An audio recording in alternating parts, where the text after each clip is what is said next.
Jayam Svaparam Spasrajacharya Saraswasman Siddhanta Saraswati Goswami Prabhupada ki jai. Anand Koti Vaishnavrinda ki jai. Namacharya Srila Haridas Thakur ki jai. Sri Sri Krishna Chaitanya Prabhu Nityananda Sri Advaita Gadadhar Sivasadi Gaur Bhaktivinoda ki jai. Sri Sri Radha Krishna Gaur Govinath Sam Kunda Radha Kunda Giridharadhan ki jai. Vrindavan Dham ki jai. Nabadwip धाम की जय, गंगा माई की जय, यमुना माई की जय, तुलसी देवी की जय, भक्ति देवी की जय, स्वामी द भक्तवृंद की जय. All glories to the assembled devotees. All glories to the assembled devotees. All glories to the assembled devotees. Thank you very much.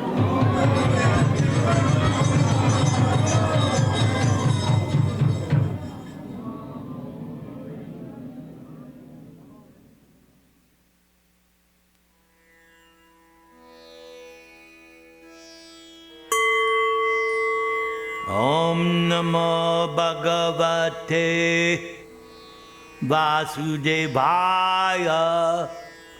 Bhavesmin Klishyamananam Avidya Kama Karma Bhi Sravana Smaranarhani Karishyan Iti Kichana.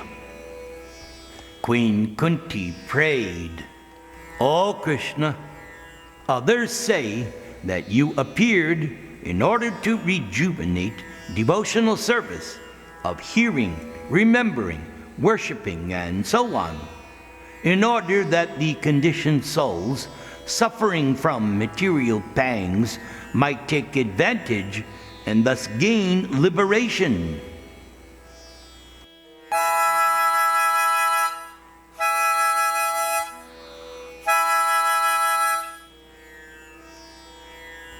Maha-Bharata, first part, chapter 48, on to Kuru-kshetra, continued. As the sun rose over Virat, the air was filled with the clamor of men and animals. Warriors rushed about in all directions, and everywhere one could hear the shouting, "Yoke up! Load the weapons!" Numerous conch shells were sounded. Thus, the men became fired up with enthusiasm, while brahmanas chanted auspicious hymns just to invoke good fortune for the army. Elephants trumpeted and chariot wheels rattled. Drummers beat drums as the huge army began the trek to Kuru-kshetra. In front of the army marched Bhima and Madri's two sons, clad in shining armor. Behind them came Drishtajumna, surrounded by Draupadi's sons and Abhimanyu. The soldiers were cheerful, and they shouted with joy. Yudhishthir rode in their midst. He was mounted on a golden chariot, dressed in golden armor. He held his great spear, and by his side rode Arjuna, with Krishna as his charioteer. On numerous chariots around Yudhishthir, his treasury was carried, along with servants and attendants of the army. Behind the army came a long line of supply chariots holding provisions, spare weapons, and other goods. Thousands of physicians and surgeons were also in attendance.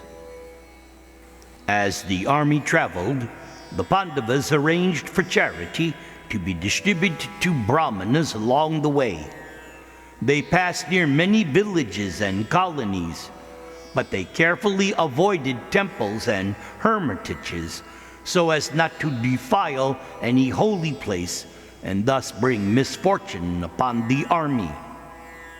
Continuously, brahmanas recited Vedic mantras along the length of the procession of millions of men.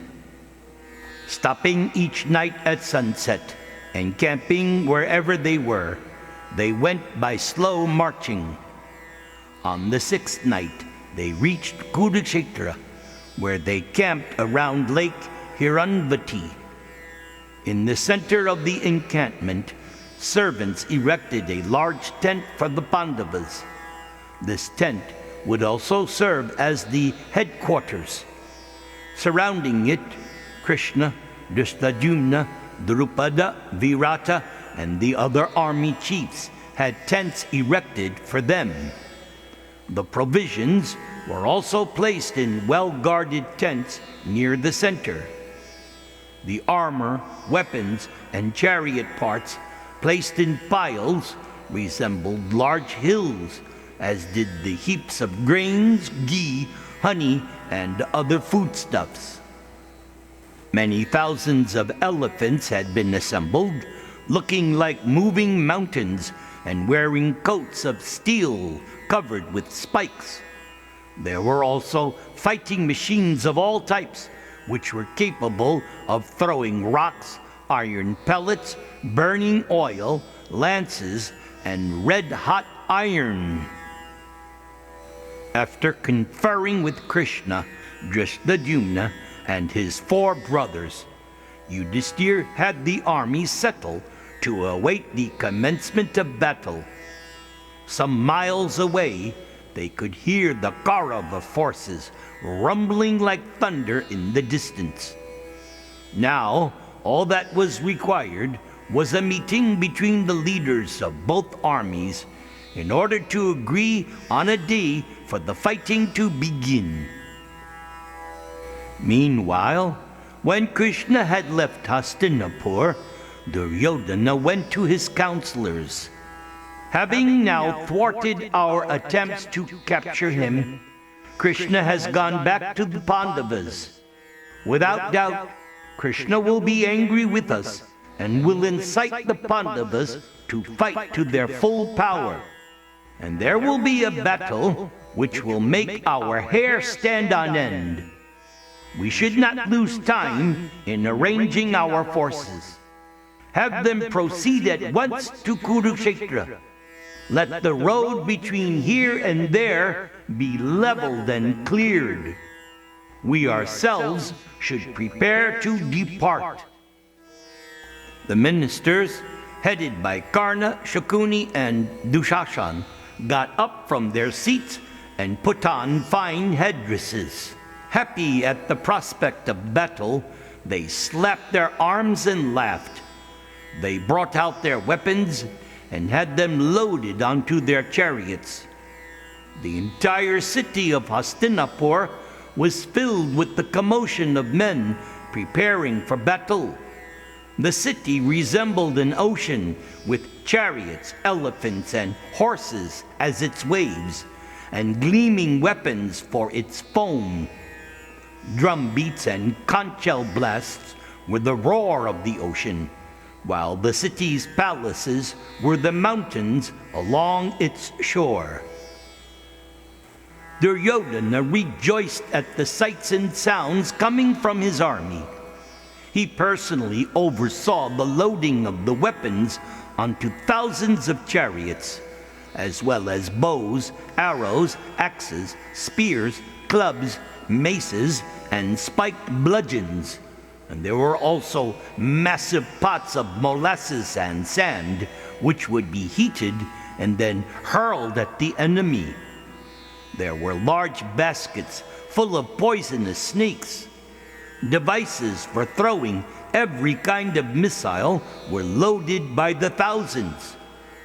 Chariots were filled with bullets, bombs, and other explosive weapons. The sight of all the weapons and missiles cheered the heroes and frightened those who were weak-hearted. The warriors gathered, wearing glittering robes embroidered with gold and adorned with gems. Powerful men clad in armor and masters in the use of weapons were appointed charioteers for the more powerful fighters. The chariots were equipped with every kind of weapon, as well as drugs and herbs for curing wounds.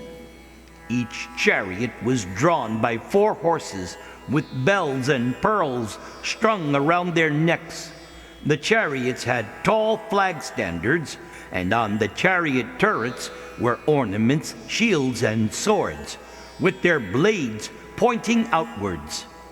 They looked like moving fortresses and were difficult to approach. Great war elephants were decked in armor, decorated with jewels and wreaths of pearls. 7 men rode on the back of each, 2 who were expert bowmen, 2 swordsmen, 2 bearing hooks, and 1 armed with a lance and trident. The elephants rocked back and forth as they moved. Following them were thousands of horsemen, clad in armor and ornaments, holding up flags.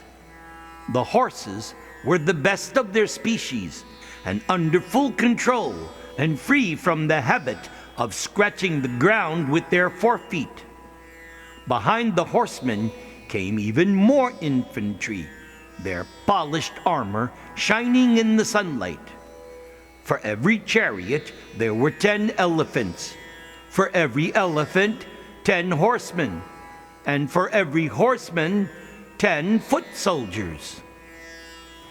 As Duryodhana presided over his 11 Akshauhinis, each containing over 20,000 elephants, his heart swelled with pride.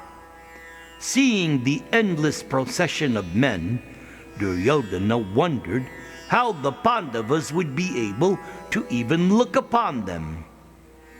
Duryodhana selected first-class warriors to lead each subdivision, and as leaders of the Akshauhinis, Duryodhana appointed Kripa Acharya, Drona Acharya, Shalya, Jayadratha, Sudakshina, Kamboja, Kritavarma, Ashvatthama, Bhurishrava, Shakuni, and Balika. When all the arrangements were underway, Duryodhana approached Bhishma Dev and asked humbly, "Without a commander-in-chief, even a large army is broken in battle like a swarm of ants. Division leaders seldom agree and are usually jealous of one another. O Bhishma, you surely know the story of how the Kshatriyas of the Haihoya race, although they were few in number, were able to defeat in battle the Brahmanas united with the Vaishyas and Shudras. And when the Brahmanas asked the Kshatriyas why they were successful, they replied, 'In battle, we listen to the commands of only the wisest person. But you were separated and followed your individual whims.' And when they heard this, the Brahmanas selected a suitable leader and were then victorious over the Kshatriyas. And so, O grandfather, we need a leader as well. You are equal to Shukra himself. You always wish me well and always follow the path of righteousness. Therefore, become my general. To the Kurus, you are like the sun among luminous bodies. You are like Kuvera among the Yakshas, or Indra among the gods, like Meru among mountains, and like Garuda among birds. So if you protect us, not even the gods in heaven can assail us. March at our front like Kartikeya, Skanda, leading the celestials, and we will follow you like calves following their mothers." Noble Bhishma Dev looked down at Duryodhana, who stood with his hands tightly clasped. "Yes, it may be as you say, O ruler of men, but as you are to me, so are the Pandavas. It is equally my duty to look after them. But still, I will fight on your behalf as I have promised. Bhishma now remembered long ago a vow he had made to his father to always protect the king in Hastinapur, even though he himself would never be monarch. How could he have known it would come to this? And thus, when Duryodhana had approached Bhishma some months before to secure his assistance in the war, Bhishma felt he had to oblige. Now, looking across to the great throne in the hall, where his own father had once sat, Bhishma spoke. I do not see that warrior who can match my strength, except Arjuna. Oh, he is possessed of wisdom, and he knows the mantras for all the celestial weapons. But Arjuna will not encounter me in an open fight. I can quickly strip this world of men, gods, and demons by the strength of my weapons, and I will slay 10,000 warriors a day. But, O king, I will not slay any of the Pandavas. And there is one more condition to my accepting leadership of the army. Either Karna fights or I fight. The Sutta son and I cannot fight together. I have already vowed that I will not fight while you are fighting.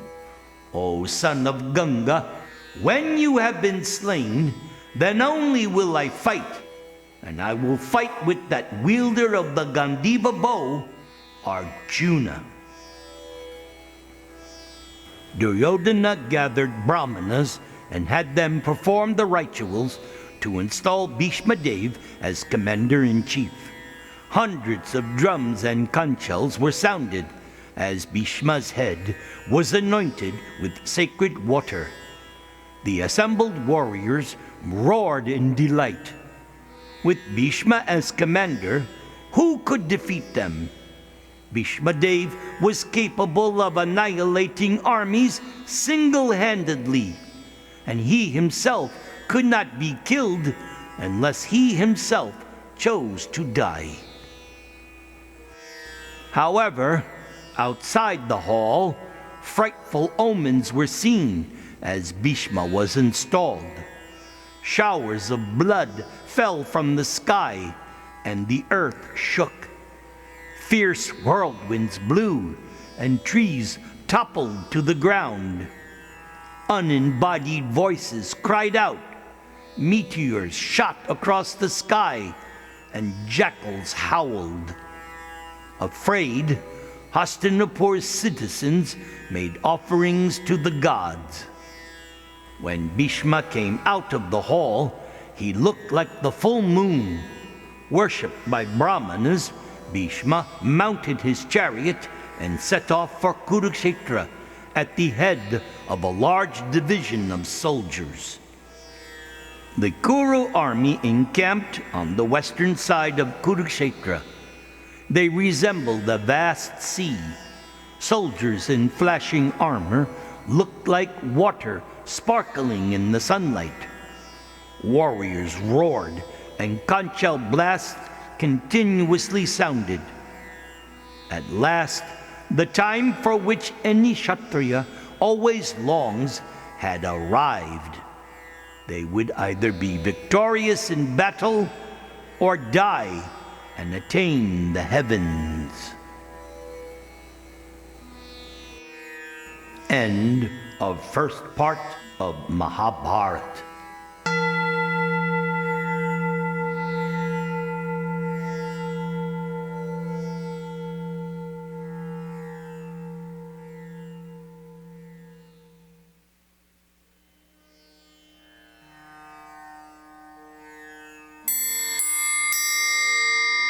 Maha-Bharata, Part 2, Chapter 1, The Armies Prepare. After installing Drishtadyumna as his commander-in-chief, Yudhishthir and his generals consulted Krishna. They had heard that Duryodhana had requested Bhishma to be the Kuru's commander-in-chief, and that Bhishma had accepted. So Yudhishthir then asked Arjuna to be his army's chief general, working immediately under Drishtadyumna. Yudhishthir wanted to ensure that Arjuna's incomparable expertise was utilized fully in the battle. The 7 divisions of the Pandava army were then placed under their 7 commanders. As the Pandavas were speaking about their arrangements, Balaram arrived. He entered Yudhishthir's tent in the company of Akrura, Uddhava, Shamba, Pradyumna, and other leading personalities from Dwaraka. With his blue garments and garlanded by golden flowers, Balaram looked as majestic as Mount Kailas. Krishna stood up to greet Balaram, and all the kings did the same. They worshipped Balaram with affection. Yudhishthir then took Balaram's hands, greeting him warmly, showing him to a fine seat. After Balaram had saluted the elders, such as Drupada and Virat, Balaram took his seat and spoke. "Oh, many men are about to be slaughtered. Surely Providence, fate, has ordained this, and so it cannot be avoided. It is the hour of death for all of these Kshatriyas. The earth is about to become a mass of clay, thickened with flesh and blood. So I hope all of you heroes will emerge alive and well."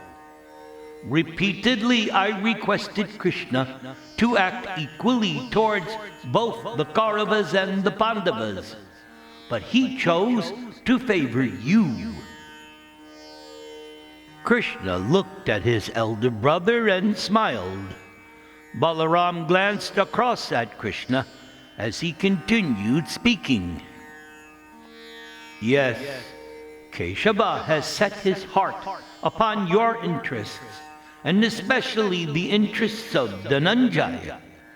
So your victory is assured because Krishna desires it. I myself cannot at any time separately act from him. Therefore I have decided that I will play no part in this war. Both Duryodhana and Bhima are my pupils at mace fighting. Both are equally dear to me, and I cannot bear to fight against either of them. Therefore, I have decided to leave this area and go on a pilgrimage to the holy places, because I know I would not be able to sit by and indifferently watch the massacre." Balaram then stood up and placed his helmet on his head. Taking leave of Krishna and the Pandavas, Balaram left, followed by those Yadavas who had come with him. Soon, however, the Pandavas received another visitor. Why, it was Rukmi, King Bhishmaka's son, Krishna's brother-in-law. Although it seemed that he was already killed by Balaram at the marriage of Aniruddha, he arrived with a full Akshauhini division of warriors. And to please his sister Rukmini, Rukmi had decided to offer his assistance on the side of Krishna. Twanging his bow, Rukmi strode into Yudhishthir's tent, where the Pandavas received him respectfully. Rukmi then spoke. "O great ruler, If you are indeed afraid at the prospect of war with the Kurus, then I am here to help you.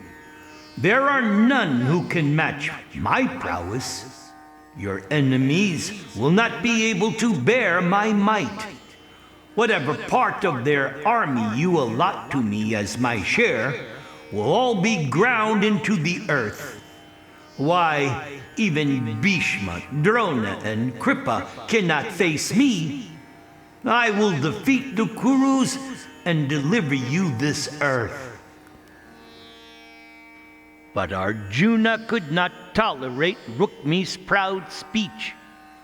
Arjuna laughed. I was born in the Kuru race.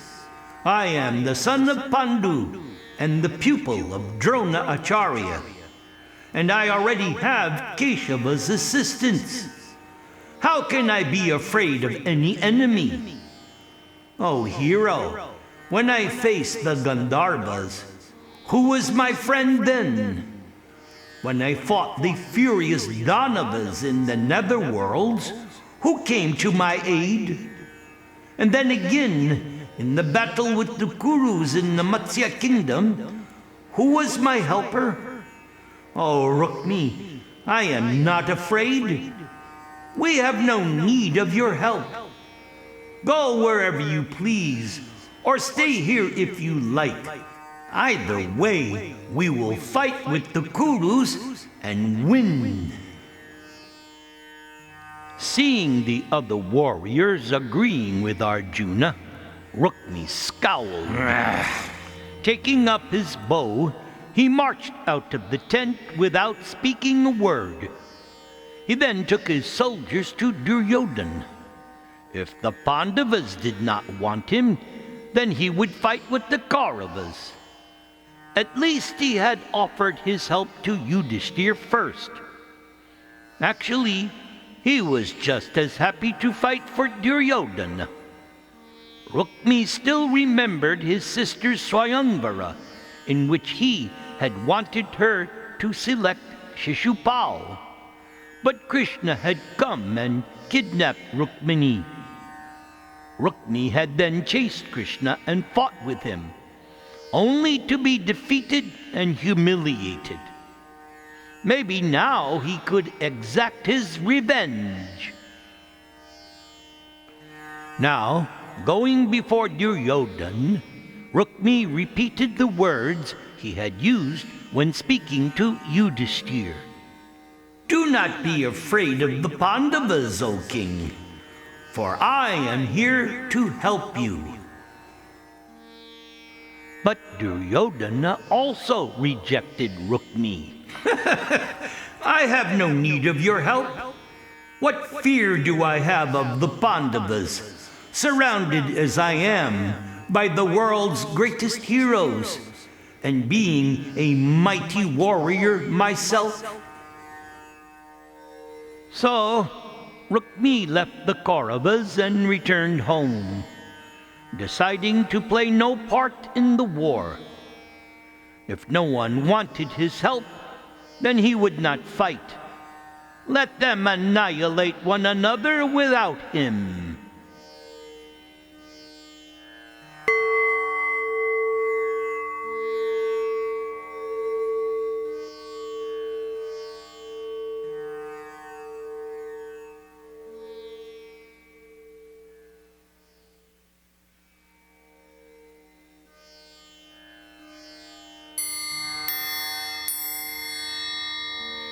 After Rukmi left, Duryodhana summoned his counselors. He then had Shakuni's son Uluka come as a messenger to the Pandavas. Assured of his superior position, Prince Duryodhana wanted to mock his enemies, showing his contempt for their so-called army. Oh, Uluka, go to the Pandavas and speak these words in Krishna's hearing. The time has now come for action. What we have expected for such a long time has finally come to pass. We are about to fight a frightful war between ourselves, and you have caused it.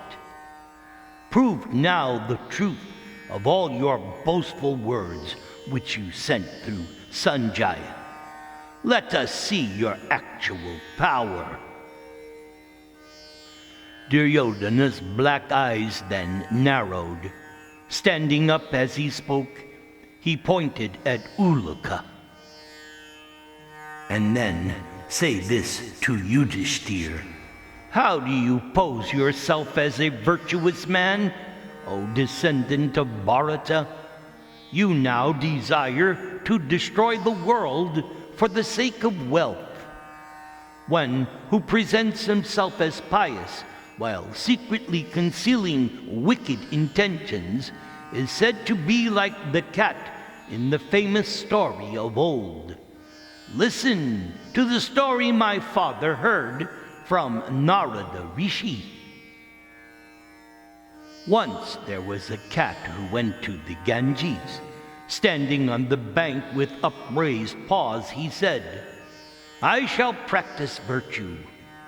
And after some time, the birds began trusting him and even praising him for his devotions.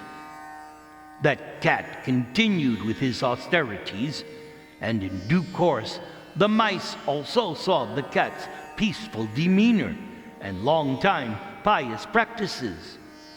They decided to take shelter of him as well, although he was naturally their enemy. They came and said, Oh, we seek your protection. You are our refuge and our best friend. Now, be like an uncle to us and save us from our antagonists. You are virtuously inclined and have adopted a pious course. Reluctantly, the cat agreed. Yes, I will do what I can for you, but I also need your help. For you see, my austerities have made me so weak that I cannot move. Therefore, some of you must assist me to reach the riverside each day so that I may bathe.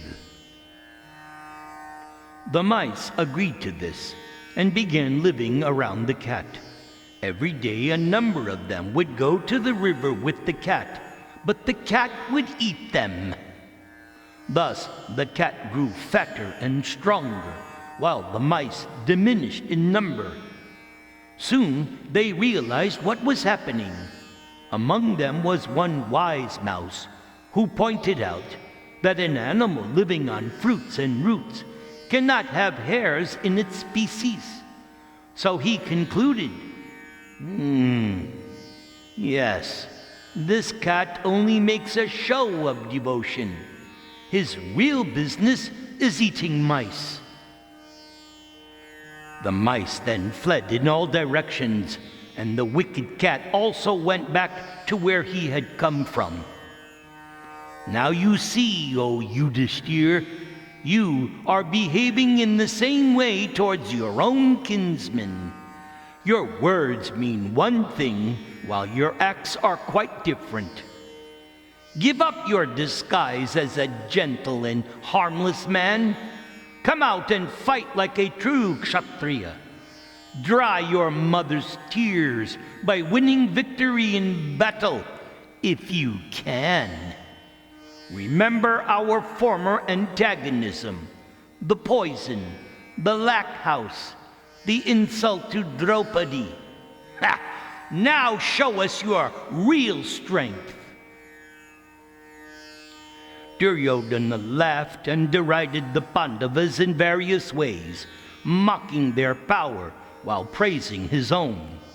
He reminded them of all the vows they had taken, and now they should fulfill them. Duryodhana then remembered Krishna's universal form, which Krishna had exhibited in Hastinapur.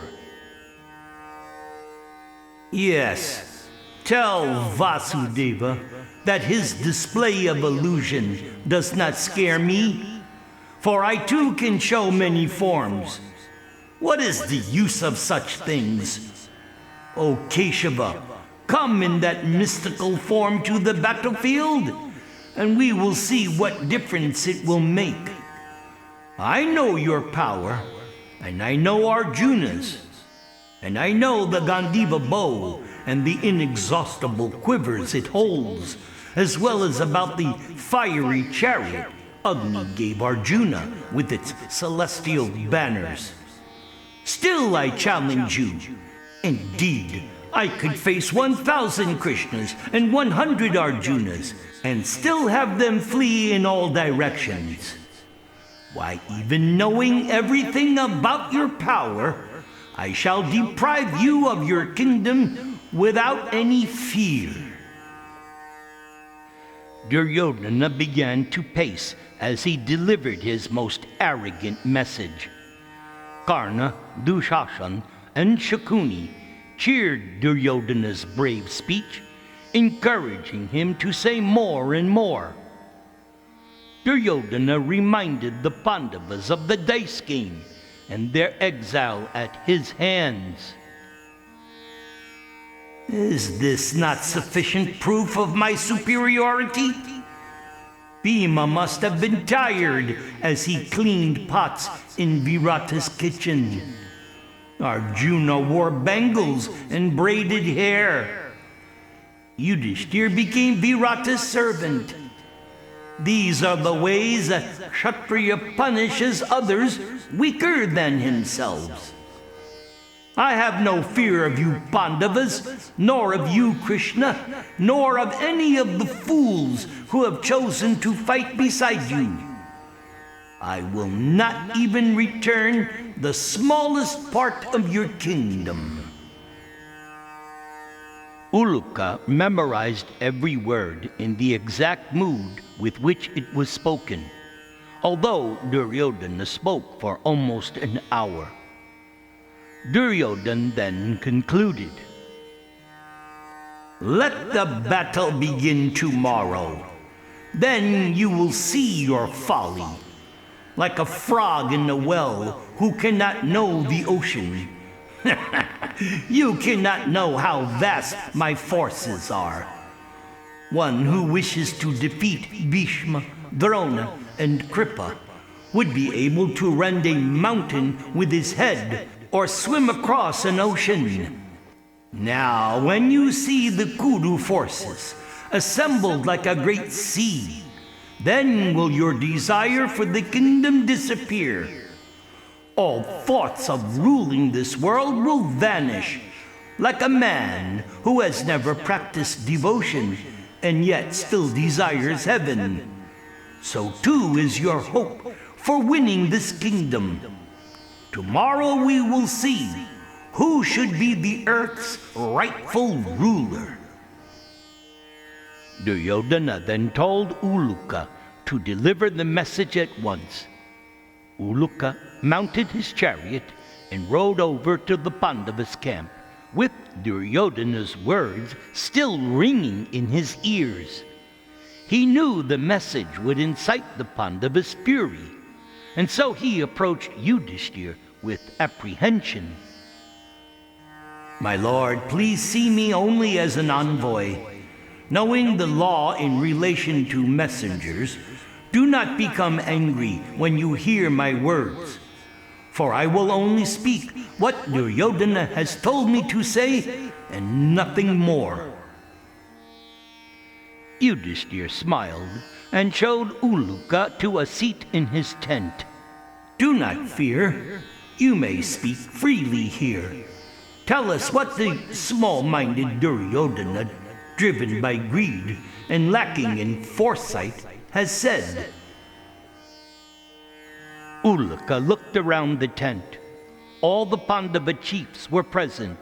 With their bright armor and colorful silks, they resembled glowing planets decorating the firmament. They were all watching Ulukala, waiting for the message. When Uluka had finished, the Pandavas leaped up from their seats. Speechless with rage, they stared at one another, grinding their teeth. Their breath came out in hot blasts, and they seemed just like infuriated serpents. Bhima's eyes turned red, and he looked across at Krishna. But Krishna laughed and said, "Oh, Uluka, go back to your master. Tell him we have heard his message and we have understood its meaning. Yes, let it be just as he says. The battle will begin tomorrow." Having now heard Duryodhana's abusive words, the assembly of kings resembled the storm-tossed ocean. They rose up roaring, slapping their arms. Rubbing his hands together, Bhimasena roared out, "You fool! We have heard your words, intending to rouse us to action, as if we were weak and inactive. Uluka, carry my reply back to your master." "Oh, Duryodhana, only due to respect for our elder brother have we tolerated you for so long. The virtuous Yudhishthir has offered you peace, but you have refused. Pushed by your own fate, you now desire to meet Yamaraj himself. The battle will certainly begin tomorrow. I have vowed to slay you and all your brothers. Do not doubt my power to carry out this vow. The ocean may transgress its banks, the mountains may split asunder, but my words will never prove false. O you of little sense, not even the gods nor the demons combined can save you now. I will certainly drink Dushashan's blood and grind the rest of you Kauravas into the earth. Any Kshatriya approaching me in anger will go at once to the abode of death. I swear by my soul that I speak the truth." Sahadev then stepped forward. "And tell this to that fool who gives you orders. Only because of you has this dispute arisen. You were born for the destruction of your own race, and indeed of the whole world. Goaded on by Shukuni, you have always acted with evil intentions toward us. But now you will soon be slain by me before all your warriors." Duryodhana's message had the effect. It was creating a tumult in the Pandavas' tent. The kings and warriors shouted, waving their weapons at Uluka. Arjuna calmed them down and then turned to Bhima. "Oh, brother, be patient. Those who have made you their enemy will soon be destroyed.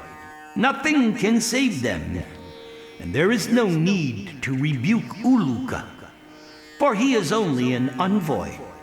What fault can an envoy commit? The words he spoke were not his own. Oh, you assembled kings, you have all heard Duryodhana's foul speech, directed even towards Krishna. Now I will give my response." By now, Uluka was trembling. Arjuna said, "Now, tell this to Duryodhana. Tomorrow you will have my reply delivered by my Gandiva bow. Only eunuchs use words." Arjuna then took his seat by the side of Yudhishthir. The king then said, "I have heard your master's words, Uluka. Tell him this in reply. You fool! You have always adopted an evil course with us. Although you lack power, you now challenge us to war. Depending on others' prowess, you utter threats. A real Kshatriya fights his enemies depending upon his own power. And since you are unable to do so, why do you roar so much?" Seeing that Yudhishthir had finished, Uluka rose from his seat to depart. Krishna checked him. "And also say this to Duryodhana. O sinful one, you think that I shall be of no consequence in this war, as I will not fight? Do not make such a miscalculation. I will act as Arjuna's charioteer, and you will see him everywhere, destroying your forces as fire burns dry grass. Even if you go beyond the three worlds or enter the nether regions, tomorrow you will see Arjuna's chariot there. And you also think that Bhima indulges in idle threats, but you may now consider that Bhimasena has already drunk Dushashan's blood. Neither Yudhishthir nor his brothers are afraid of you in the least. You are strong only in talking." As Krishna stopped speaking, Arjuna leaped to his feet. He was not satisfied with the curt response he had given to Duryodhana, so he spoke up once again. "And tell this to your master, O worst among men, having installed Bhishma as your commander, you are boasting that I and my brothers will never attack him. I will make Bhishma my first target." Arjuna's voice seethed with restrained rage. Although the worshipful grandfather's senses are under control, and Bhishma possesses great wisdom, still he has taken your side and thus chosen to die.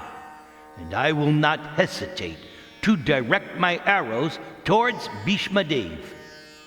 O Duryodhana, your hopes are all in vain. You are arrogant, harsh, inhuman, addicted to vice, partial, and you hate virtue. You will soon receive the consequences of your nature. For when I am angry, and I have Krishna as my second, what hope can you have for success? Your relatives will soon be lamenting your death.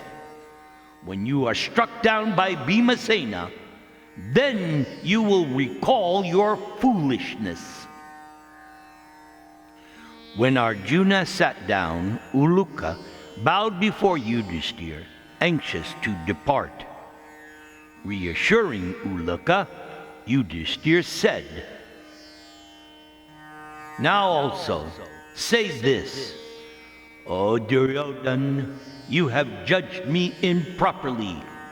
I do not desire even to harm a worm, even an ant, what to speak of my relatives.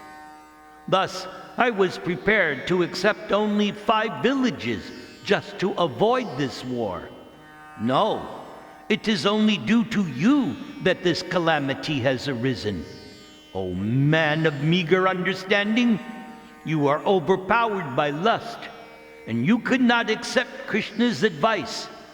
And for that reason, you rant like one deprived of his senses. What is the use of your words? Come out, fight along with your friends. Death now awaits you." Bhima wrung his hands together, breathing heavily. Although he would have accepted a peaceful solution to the conflict, Bhima could not deny his joy at the prospect of finally confronting the sinful Kauravas. Uluka's message had only stoked his long-cherished anger to the point of distraction. But Bhima would have to wait until morning. It would indeed be a long night.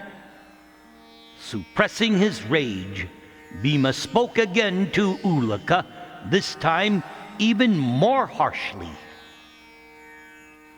This is my final word to Duryodhana. O sinful one, either remain in Hastinapur or lie in the belly of a vulture. For those are the only choices left for you now. I swear by truth itself that my words, which I made in the council hall, will come to pass. Indeed, I will drink Dushashan's blood, and I will smash your thighs. Know me as the death of all of Dhritarashtra's sons. And as Uluka turned and bowed to the assembled kings, Dhristadyumna's voice rang out, "Tell Duryodhana that I was born just to kill Drona Acharya. He and all of his followers will die at my hands. There is no doubt about this. What more need I say?" Uluka went out of the tent backwards, bowing from the waist, with his palms folded. He ran over to his chariot, leaped on board, urging his horses back to the Kaurava camp.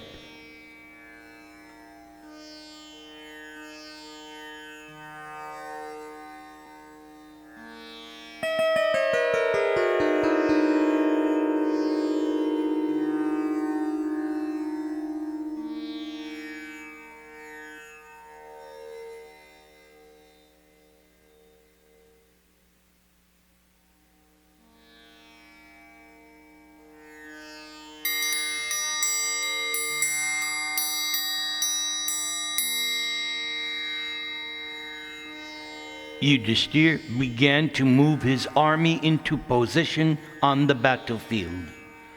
Dhristadyumna appointed specific tasks to the principal warriors. Each chariot fighter was to protect the divisions of foot soldiers from the enemy charioteers.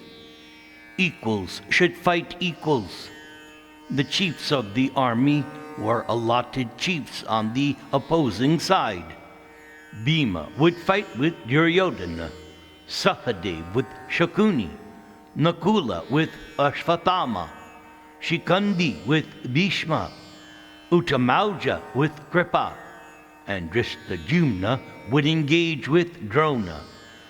Abhimanyu, whom Yudhishthir considered as powerful as Arjuna, was ordered to engage with all the kings supporting Duryodhana, while Arjuna had the task of protecting the entire army.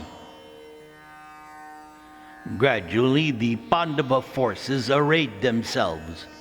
By evening, everyone was in position, ready to march into battle the very next morning.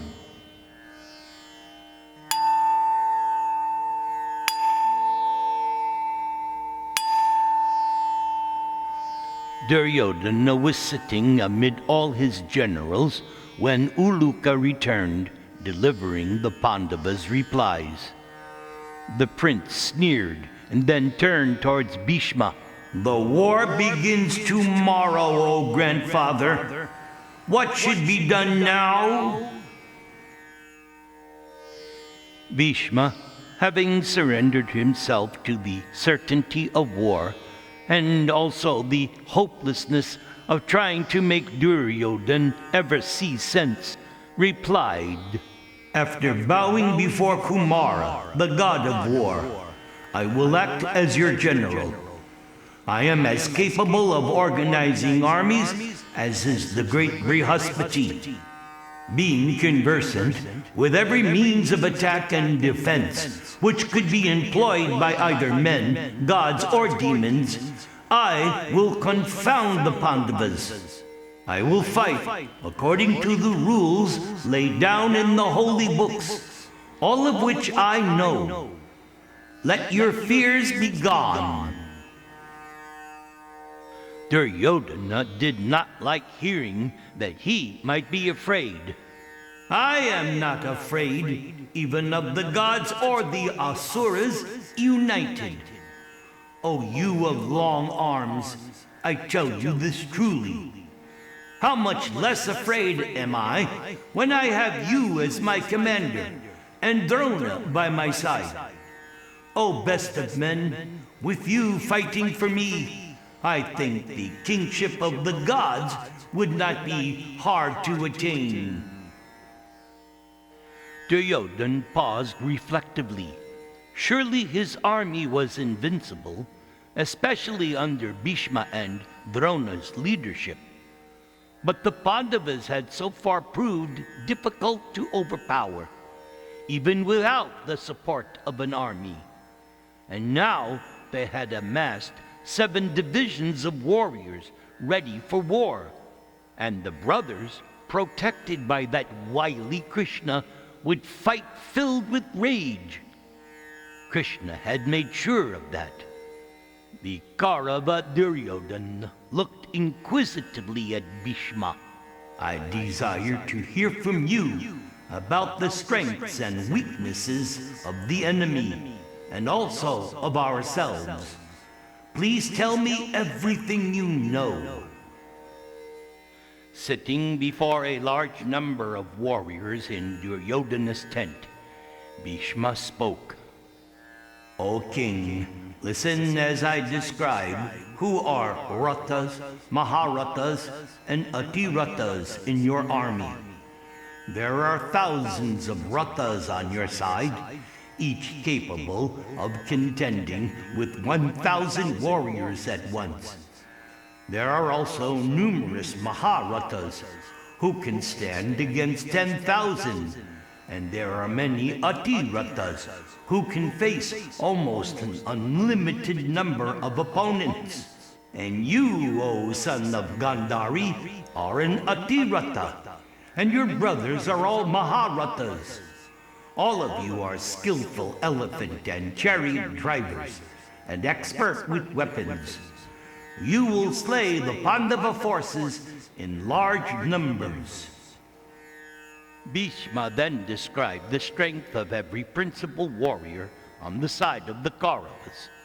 He described Kritavarma, Shalya, Kripa, Drona, Ashvatthama, and Balika, all as Atirathas. But when he came to Karna, usually considered an Atiratha, upon whom Duryodhana pinned his hopes, Bhishma said, Because of Parusharam's curse and the loss of his celestial armor, Karna is no longer powerful.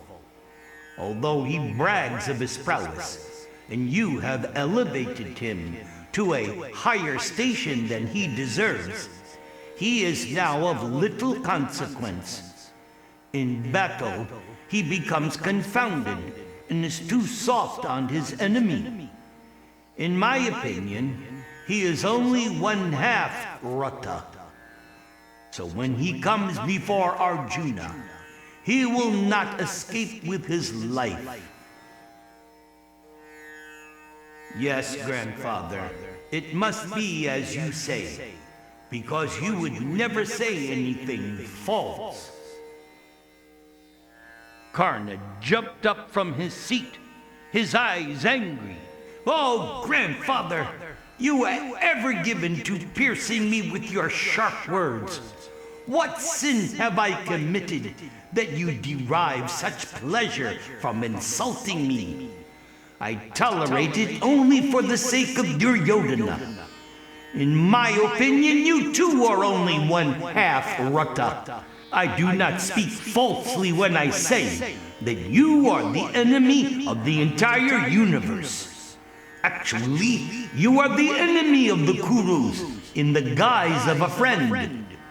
Who else would seek to create disunion among our forces and sap their very energy by such mean descriptions of their power? By saying that one is greater than another based upon your own estimation, you simply discourage the fighters. You are moved only by desire and hatred. Karna's voice filled the tent. He could no longer tolerate Bhishma's stinging words. Clenching his fists, he then turned to Duryodhana. "O king, abandon this wicked man at once. If you do not, he will soon destroy your army by sowing seeds of discord. What use are his estimations? Let me go out to meet the Pandava armies. They will soon be routed like bulls meeting a tiger. Bhishma boasts of being able to fight the universe, but his words are vain and empty. He is old and senile. His intelligence has become like that of a boy. Reject him at once and choose me. Alone, I can slay the Pandavas and all of their followers." But I will not do it while Bhishma is still on the battlefield.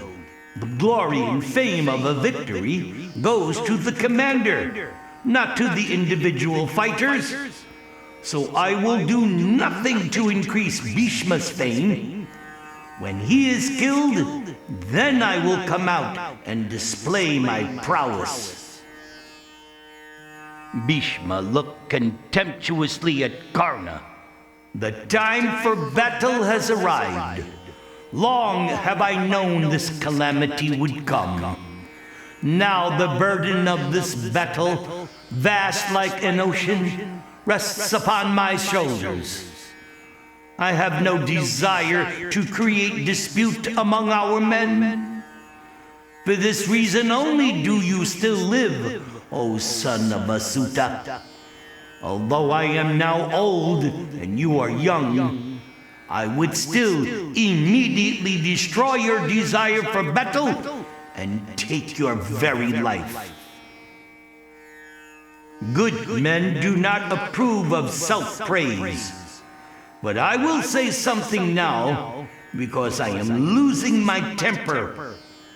When I attended the Swayamvara at Kashi, single-handedly I overpowered all the kings on earth. What have you done, Karna? You are an ill-starred man, and ever since your arrival, the Kurus have met only with disaster. So now, prove your words in battle. I will see your actual strength when I see you escape from Arjuna, O man of wicked intelligence. Suddenly, Duryodhana leaped up. Oh, be peaceful, son of Ganga. I need both you and Karna in this fight. No doubt you will both perform heroic deeds. Now leave aside this petty squabbling and tell me more of the strengths and weaknesses of the two sides, for the fight will soon begin. Still glaring at Karna, Bhishma began to describe the strength of the Pandavas. The pious king Yudhishthira is himself a mighty Maha-Bharata. He will roam about in battle like fire itself. His brother Bhimasena is powerful beyond measure.